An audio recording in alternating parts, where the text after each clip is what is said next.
एक विश्वास का प्रतीक है।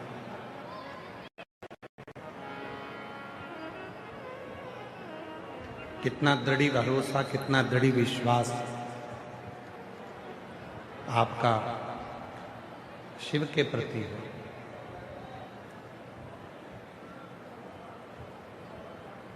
आप कितना विश्वास भगवान शंकर के चरणों में रखते हो।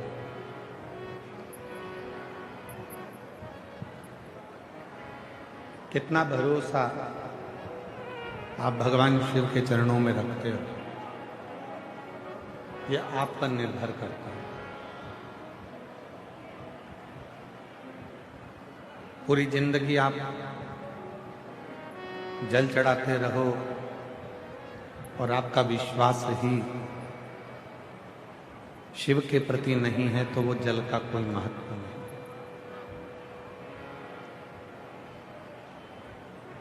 मूल है आपका भरोसा, मूल है आपका विश्वास।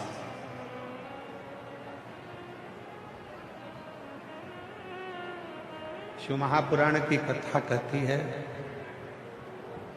जब भगवान शिव के पास में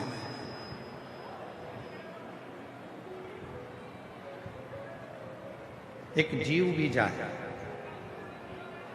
और यदि वो भरोसे से जा रहा है और ये निश्चित कर कर जा रहा है कि शिव मेरी बातों को सुनेंगे, तो शिव सुनते। और यदि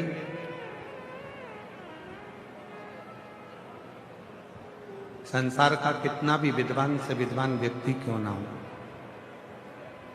उसकी कितनी भी विद्वत्ता क्यों ना हो, और वो बिना विश्वास के अगर जिंदगी भर भी तप करे, भजन करे, स्मरण करे, तो भी उसका कोई फल नहीं।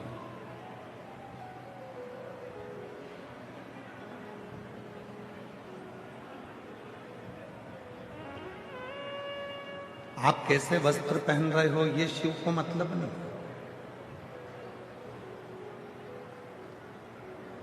कैसे वस्त्र आपने पहने ये भगवान शंकर को उससे मतलब नहीं। कितने सुंदर वस्त्र पहने ये भी भगवान शिव को मतलब नहीं।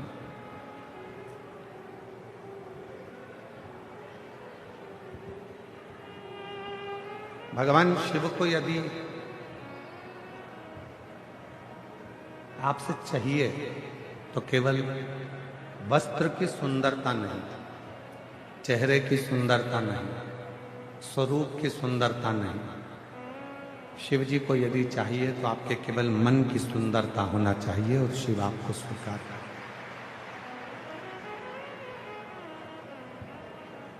मन चंगा कठोते में गंगा।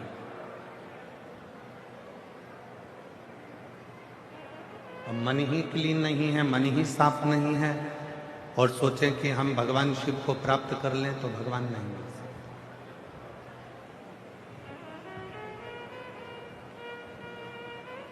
पूर्व में भगवान शिव के 63 नयनारों की कथा कही और उन 63 नयनारों में से एक नयनार की कथा कही थी अपर।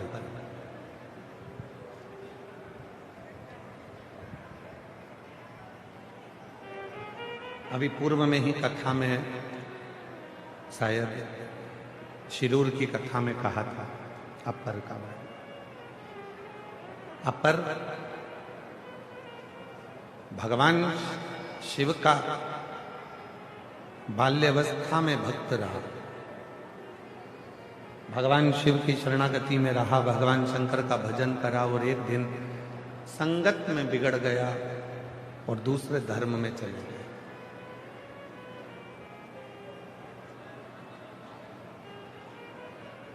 अपना धर्म उसने छोड़ दिया और अपने सनातन धर्म को छोड़कर वो दूसरे धर्म में प्रवेश कर गया। शिव महापुराण की कथा एक बड़ी सुंदर बात कहती है कि रूखी रोटी खा लेना,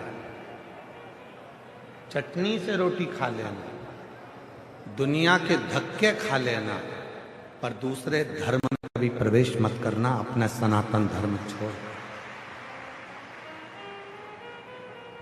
दूसरे धर्म में प्रवेश मत करना, अपना सनातन धर्म छोड़।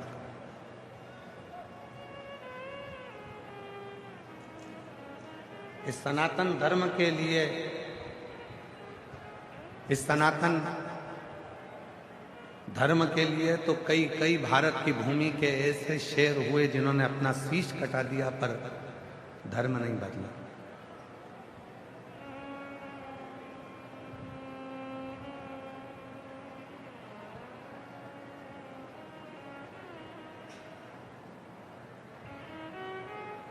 घास की रोटी खा ली पर अपना धर्म नहीं बदला। जंगलों में पड़े रहे पर अपना धर्म नहीं बदला। जगत के ठोकर खाते रहे पर अपना धर्म नहीं बदला। मरते मर गए पर अपना धर्म नहीं बदला। और आज के जमाने में ना जाने लोगों को क्या लाभ मिलता है। अपना सनातन धर्म लोगों को बुरा लगता है और दूसरा धर्म लोगों को अच्छा लगता है। 63 नैनार, भगवान शंकर के 63 शिव भक्त ऐसे हुए जिनकी कथा आज भी पूरा संसार गाता है। उनको नैनार कहा गया। गिनती में वो 63 नैनार रहे। 63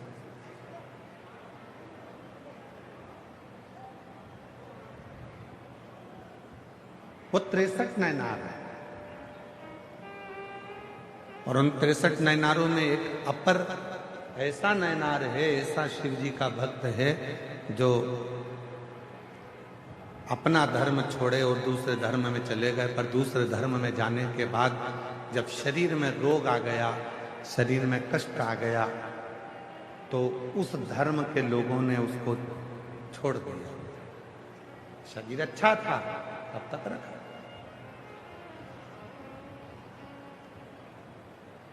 शरीर श्रेष्ठ था तो रखा, फिर छोड़ दो।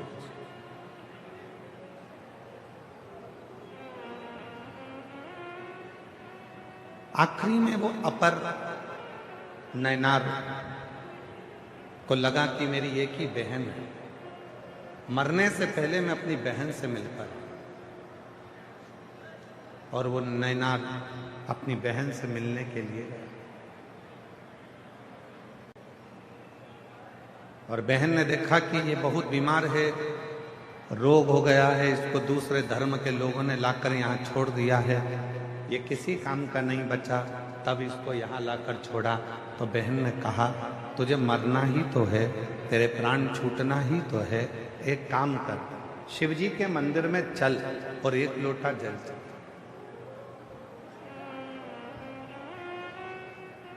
वो अपर नैनार ने कहा कि मैं शंकर जी के मंदिर जाऊंगा तो लोग क्या कहेंगे कि ये पहले तो उस धर्म में चले गया और अब वापिस पलट कर आया और शिव जी के मंदिर जाना चालू कर दिया।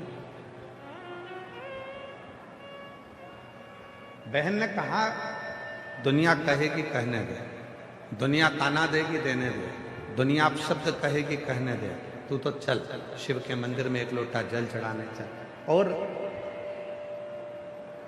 शिव के मंदिर में वो अपर अपनी बहन के साथ में जल चढ़ाने के लिए जैसे ही गया, उसने जल शिव जी पे चढ़ाना प्रारंभ करा और उस जल का प्रोक्षण अपने ऊपर करा, उस जल का आचमन उसने करना प्रारंभ करा। उसका पूरा शरीर ठीक हो गया। शरीर ठीक हुआ तो अब वो दूसरे धर्म के लोग, जिस धर्म में वो पहले चले गया था, उस धर्म के लोग उसको लेने के लिए आ गए। ठीक हो गया, चल हमारे साथ। नहीं गए, अब नहीं जाऊंगा।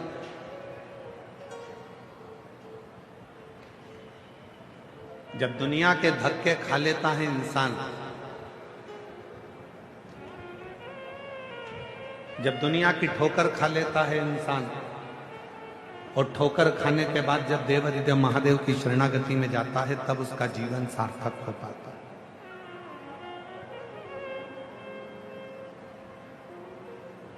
और आप लोगों से निवेदन है,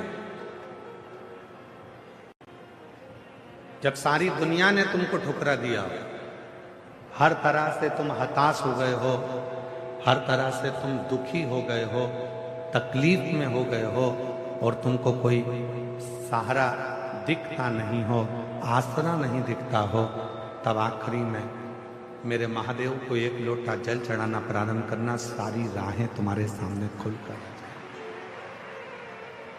सारी।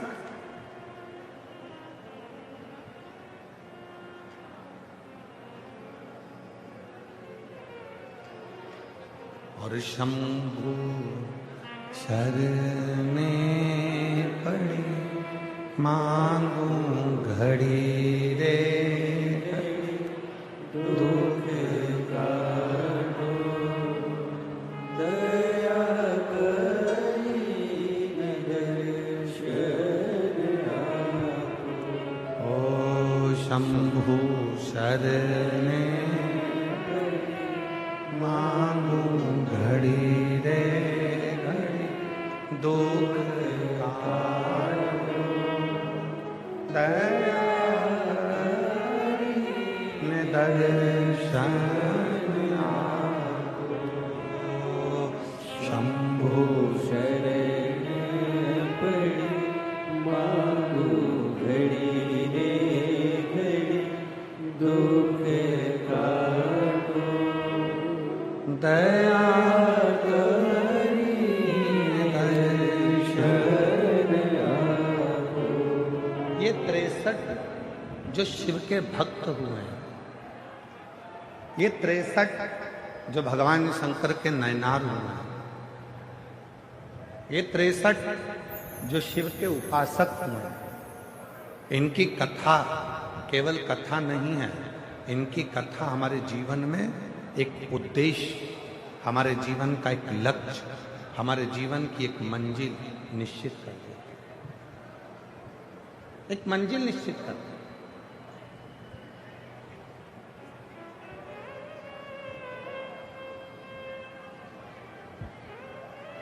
ये 63 नयनारों की जो कथा है, ये हमारे जीवन में एक बल उत्पन्न करती है, हमें बल देती है, हमें अविरल भक्ति प्रदान करते हैं। क्यों? ये मीराबाई की कथा, कनमाबाई की कथा, नामदेव जी की कथा, तुकाराम जी की कथा, रामकृष्ण परमहंस जी की कथा, श्री रामानंद स्वामी जी की कथा, निम्बाकाचार्य जी की कथा, श्रीमद् वल्लभाचार्य जी की कथा, ये जितने भी भारत की भूमि के जो संत हुए हैं, इनकी संतों की कथा हम क्यों सुनते, क्यों श्रवण करते, जिससे हमारे भीतर भक्ति प्राप्त हो, भक्ति का बल बने। पर सुनोगे तो ही तो भक्ति का बल बढ़ेगा। जिसने जिंदगी में सुन लिया, उसी ने जिंदगी में बहुत कुछ कर लिया, और जो सुनकर ही नहीं चला तो उसने अपनी जिंदगी को केवल बर्बाद कर दिया, सुने ही नहीं। पर क्या सुनना है, कैसे सुनना है, और क्या सुनकर अपनी जिंदगी में उतारना है, ये आपको आना चाहिए। ये कोई सिखाने वाला नहीं होगा आपको कि आपको क्या सुनना है और क्या नहीं सुनना, और क्या अपनी जिंदगी में उतारना। अयोध्या में एक थी मंथरा, लोग कहते हैं उसने कैकेयी की बुद्धि बिगाड़ी। शिव महापुराण की कथा श्री रामचरितमानस का छोटा सा संवाद लेकर चलती है। ऐसा नहीं कि राम कथा शिव महापुराण में नहीं है, छोटा सा संवाद रामचरितमानस का शिव महापुराण में वर्णन आता है। एक मंथरा अयोध्या के राज्य को डिगाने के लिए मंथरा ने केवल कैकेयी के कान नहीं भरे, मंथरा सबसे पहले गई कौशल्या जी के पास। कौशल्या जी को अपशब्द कहे कैकेयी के बारे में, सुमित्रा के बारे में। जब कौशल्या जी के कानों में बात नहीं ठहरी, तब वो मंथरा गई सुमित्रा जी के पास।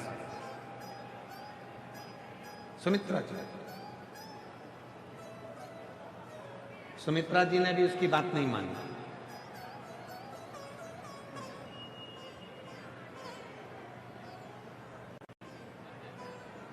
माता सुमित्रा भी उसकी बात नहीं मानी। तब वो मंथरा गई कैकई के पास में और कैकई ने उसकी बात को माना। अब देखिए जरा, मंथरा पहले कौशल्या जी के पास गई, कौशल्या जी ने बात को नहीं मानी। मंथरा फिर सुमित्रा जी के पास गई, सुमित्रा जी ने बात को,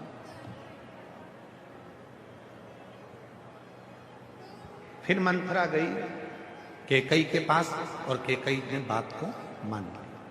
और इसके बाद भी मंथरा गई, ऐसा नहीं कि मंथरा कैकई के बाद कहीं नहीं गई। मंथरा गई, जब भरत जी अपने नाना के घर से आए तो मंथरा उनके पास भी गई। और जो भरत जी के पास जाकर मंथरा ने बोलना चालू करा तो भरत जी को गुस्सा आया और मंथरा को उठाकर पटक दिया।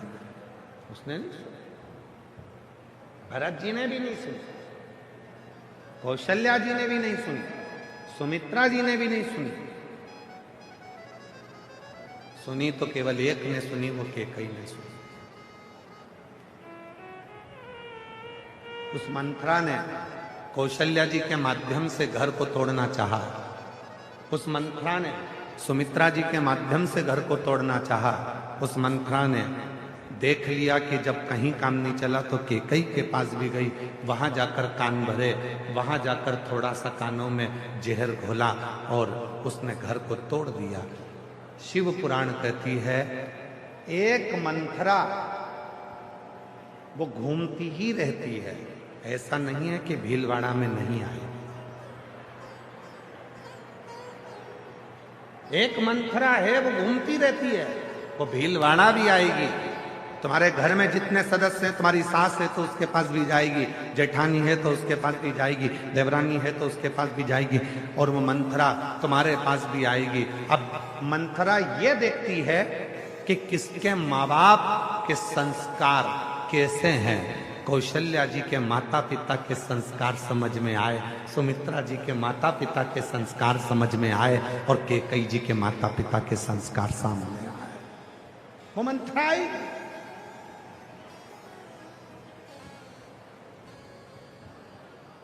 मंथरा जानती थी कि कैकई के माता साधारण नहीं थी। आप सभी ने रामचरितमानस में स्मरण करा होगा, कैकई के पिताजी को, कैकई नरेश को एक वर था। कैकई नरेश को एक वर था, कोई पक्षी अगर आपस में बात करेंगे तो वो सुन लेते थे कि बात क्या कर रहा है। कोई पशु आपस में बात